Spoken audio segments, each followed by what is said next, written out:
Killing Floor 3 is absolutely incredible and might just be my new favorite zombie game of all time. With some of the most intense gunplay I have experienced in my early adult life, zombie AI that genuinely had me second guessing who I was as a man, and a simple yet engaging gameplay loop that was incredibly addictive. I found myself playing this zombie shooter in particular religiously. But all of those things I just listed are not the reason I kept playing this game so much. I believe it's down to a far deeper reason. In order to tell you why, allow me to take you back to the good old days of adolescence and insecurity. As a young, troubled child, I was completely and utterly obsessed with zombie culture. I played this one zombie game in particular every single day after school. No, it wasn't Dead Rising. No, it was not Left 4 Dead. And no, it wasn't Resident whatever the fuck. It was Call of Duty Zombies. I was obsessed with this game because this zombie game was the way God intended a zombie game to be. A simple horde arcade shooter. This game was the zombie game me and my friends would play every single night. This game was perfect. For a time. But after that shit started to get beyond my scope and flat out fucking odd, I humbly accepted that I was done with the zombie horde arcade shooter and there wasn't gonna be a game that scratched the itch that Call of Duty Zombies left behind. But then I played Killing Floor 3 and holy fucking shit gang, are we back. Man, this is the best zombie game of the year, hands down. I honestly, I can't wait to see what the fan base is saying about Killing Floor 3. The reviews have to be stellar, and honestly, I cannot. Oh my dear God. You see, while I absolutely stand by my statement that this game is an absolute powerhouse of fun and enjoyment, it comes with a little tiny asterisk right at the end.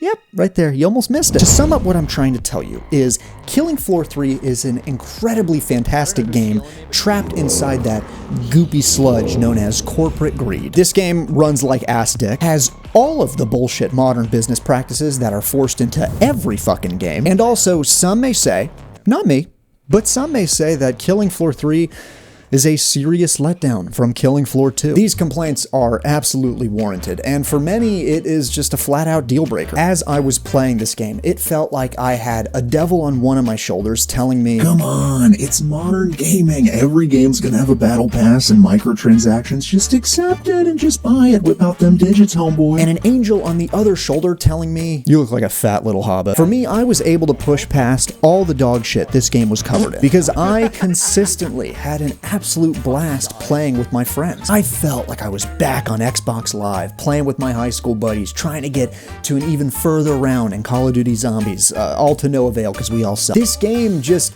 weirdly felt nostalgic to me. Now, there is a reason as to why I loved it and many die-hard fans hated it, and that is because I have never played a Killing Floor game. Ever. That's important to know because I came in completely untainted with any prior experiences of this franchise. I don't even know how to get over there. I like the inspections, they're pretty cool. This IP was genuinely new to me, and to be honest, when I first saw it, I had little to no interest in buying this game. But that all changed due to one reason in particular. You see, I have a friend named Blake.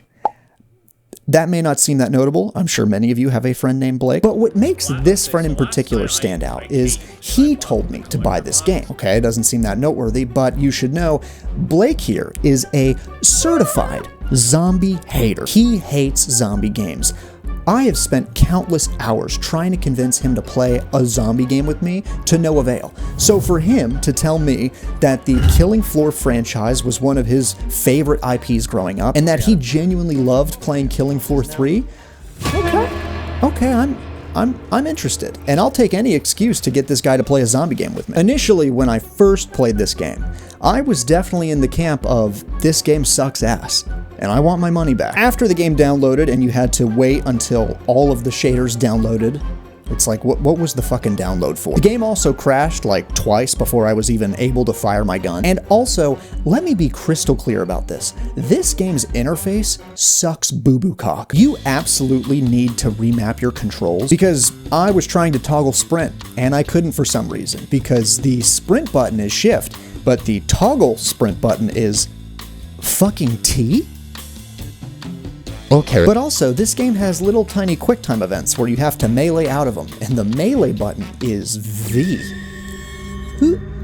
Okay. Who the fuck is responsible for this? And the cherry on top, even after all the weird, crazy UI issues I had, and the glitches I had, and the slow loading times I had, and the poorly optimized game I was experiencing, the game forces you to play the tutorial before you can play with your friends. I hate when games handhold you like a baby. It's okay, I don't need the tutorial, I'll just learn everything on the fly and I'll ask Blake a million questions and he'll just teach me. Everybody has a Blake. All of these things together made me consider crime. I was feeling restricted, like this game didn't want me to have any fun, and I felt like I was in a bubble. Oh my god, this is a real bubble. Help. So yeah, even though I had little to no expectations, this game still managed to disappoint. However, once I was finally granted permission to play with my friends, and I got to experience firsthand the game's zombie killing mechanics, I decided right then and there, this game was going to be my new personality. Shooting felt snappy, and each bullet you fired had its own devastating impact. I felt like a total zombie-killing badass. Not to mention, you're gonna love this, this game has operators. I know many of you just winced in horror at that, and believe me, I fucking hate operators. I hate this new trend. I wish it would die. But despite that being in this game, it didn't really distract all that much. In fact, you know, they actually really fleshed out these operators to make them very unique. They all have their own independent skill trees with very unique abilities that you need to level up, and it did not feel like an afterthought whatsoever. It felt like a truly dedicated mechanic that they focused on thoroughly. Not to mention, they were all really fun. I had a blast with the default guy with the gas mask. He was awesome, send up his little drone and shit, that was cool. I even weirdly had fun playing the support, which, I don't know if you could tell by my face, I am quite a selfish person, and I would rather be supported than support someone else. I will not be healing anybody, but I will play as the medic. You always get a chance to breathe. Not only does it give you a chance to hunker down and figure out the best place to fortify against the endless wave of Hot Topic zombies, but it also gives you an opportunity to look at the maps that these developers have created. And I must say, each map in this game is pretty fucking fantastic. In terms of aesthetics, the game has this really goopy, dark atmosphere that kind of gives you this feeling of hopelessness and adds to the horror you experience when fighting these zombies. Aside from aesthetics, the way the map is designed around you constantly having to move and funneling you through different tunnels of the map and constantly making one big loop with your friends, it left me constantly engaged, and I wasn't bored with any of the maps this game offered. You as the player run through areas like a grotesque, disgusting lab, the zombie-filled streets of what I can only assume to be London, or just office cubicles. Yes, that one is the scariest one. Fuck me. All the maps instill a certain amount of claustrophobia and panic, in a good way, forcing you to constantly be on the move, and you can never get too comfortable with your situation. Every little thing was designed with purpose, and honest to God, the only time I was ever bored playing this game was just spectating or waiting in the lobby. Man, it really was like I was back in heaven. Which, I mean, yeah, I hope to God heaven is not like that. But forget all that shit. What really sets this game apart is the slow-mo effect. After you get a certain amount of critical shots or headshots, you enter into slow motion, or as me and my friends call, just aura farming. Oh no, I have to reload during the slow. Oh no!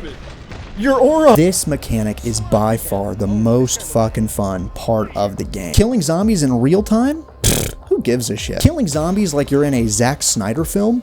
Infinitely more dope. And also, it never overstays its welcome. In fact, I honestly kind of wish the slow-mo lasted longer. The only downside about the slow-mo is the fact that sometimes someone will activate it when you're nowhere near zombies, and you're just kind of like awkwardly waiting around, and there's nothing to shoot, and you're just standing there. Yeah, that's always a bummer. This game was bringing out the schizophrenic in me, and I was absolutely letting it happen. Hey. Have you told them about the one thing yet? Yeah, thank you for reminding me. Yeah, okay. I'm just gonna head out. Yeah, you're good. You're good to go. Cool. What I need to tell you that's more important than anything. All of this stuff is cool and I like it a lot. But this game would not have worked if it didn't crush one critical aspect. And that is the zombies in this game. I subscribe to one key principle, and that's that if killing zombies in a zombie game is not fun, it's not a good zombie game. And this zombie game does not have that zombie problem. This is the kind of expert level analysis you can expect from me. but you knew that.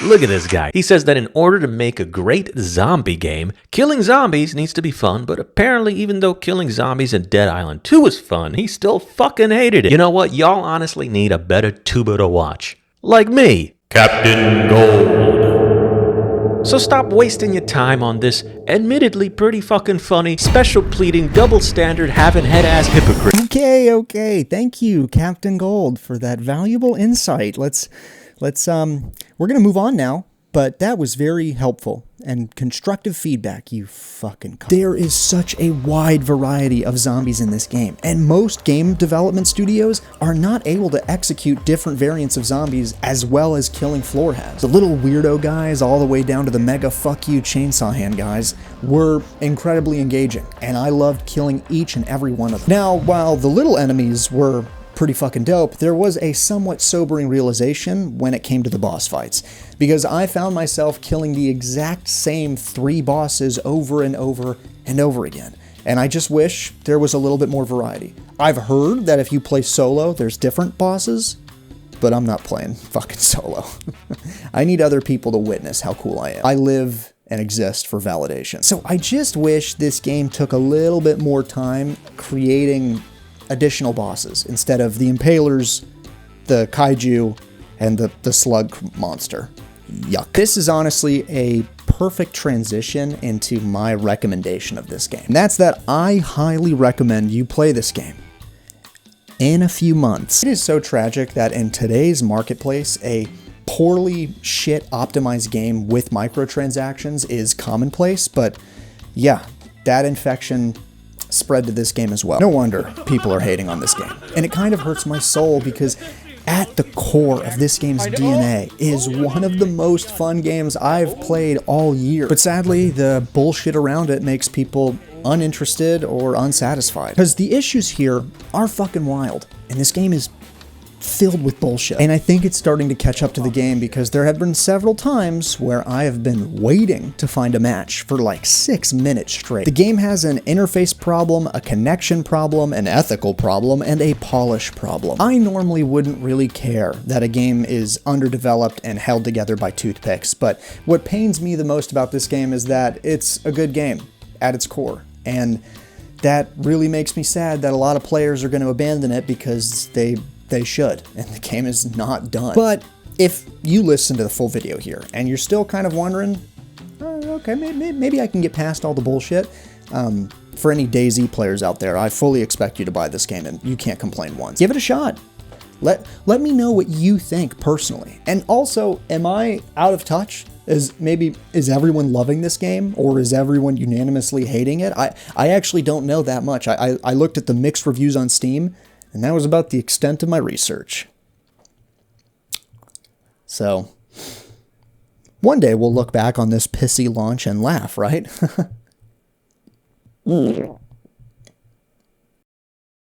This game's interface sucks boo-boo cock. Can I say that? I'm gonna leave it in.